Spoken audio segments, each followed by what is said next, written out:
પણ ત્યાં અચાનક આકાશની સ્વર્ગ બારી ખુલે છે અને એમાંથી ભાન ભૂલાવતી, વેશ ભૂલાવતી, દેશ ભૂલાવતી એવી સૌંદર્ય વર્તી અપ્સરાઓ રાસ રમતી આવે છે.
શું કંઈ બોલાવું તમને, જેના નયન મોરની પીછી જેવા છે, જેના હોઠ મધના રસની જેમ મન મોહી રહ્યા છે, જેની ભ્રમર ધનુષ્યની જેમ ઉઠી રહી છે, જે પરોળ પેલા પૂનમની રાતની જેમ જગમગી રહી છે, એવા આરસ પાણી સૌંદર્યનું શું નામ છે?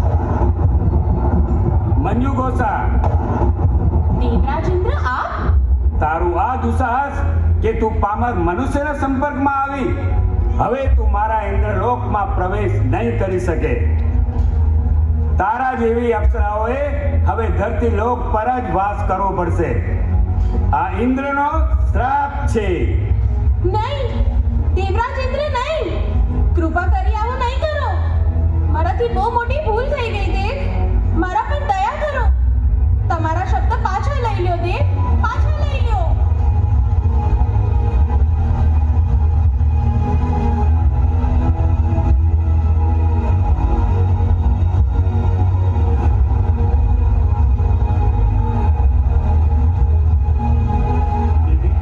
ક્ષમા કરો, આ બધું મારા કારણે થયું છે. રાઠોડના કુળમાં તો પર સ્ત્રીને જોવું પણ પાપ છે, પણ આપ જેવી સુંદર અપ્સરાને જોઈને હું મંત્રમુગ્ધ થઈ ગયો અને પોતાની જાતને હું ભૂલી બેઠો. તમે પોતાની જાત ભૂલી બેઠા અને હું મારું અસ્તિત્વ ખોઈ બેઠી. ઇન્દ્રદેવને આપેલા વચનનો ભંગ કરી બેઠી. હવે હું ક્યાં જઈશ, શું કરીશ? આ ધરતી પર મારો કોઈ જ નથી, તો હવે કોણ આપશે મને આશરો? હું દેવી, હું આપીશ તમને આશરો. મારા કારણે તમને શાપ મળ્યો છે ને, તો હું તમને મારી રાણી બનાવીશ અને એ શાપને વરદાનમાં ફેરવી દઈશ. તમને ક્ષણભર માટે પણ ઇન્દ્રલોક ખોવાનો અફસોસ ન થાય એ માટે હું અહીં જ સ્વર્ગ ઊભું કરી દઈશ. આ ધાંધલજી શાહનો તમને વચન છે.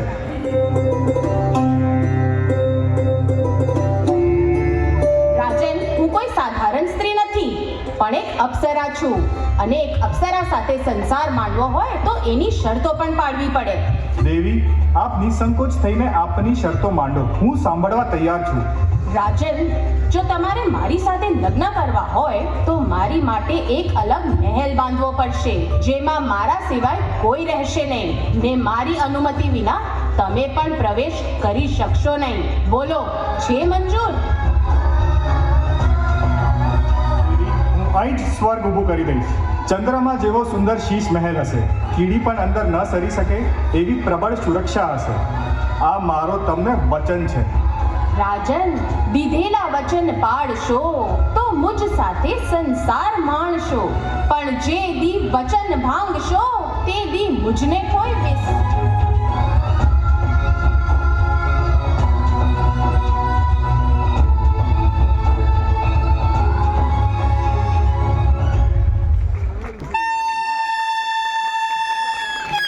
વચન દિયો અપ્સરાને, હવે પાછી પાની ન થાય. જો વચન થાય ભંગ તો અપ્સરા નાસી જાય. એવા જ વિચારો ચાલી રહ્યા હતા દાંદલજી અને એમના રાજકવિ આણંદજી ચારણના મનમાં. કારણ કે મંજુઘોષા એકમાત્ર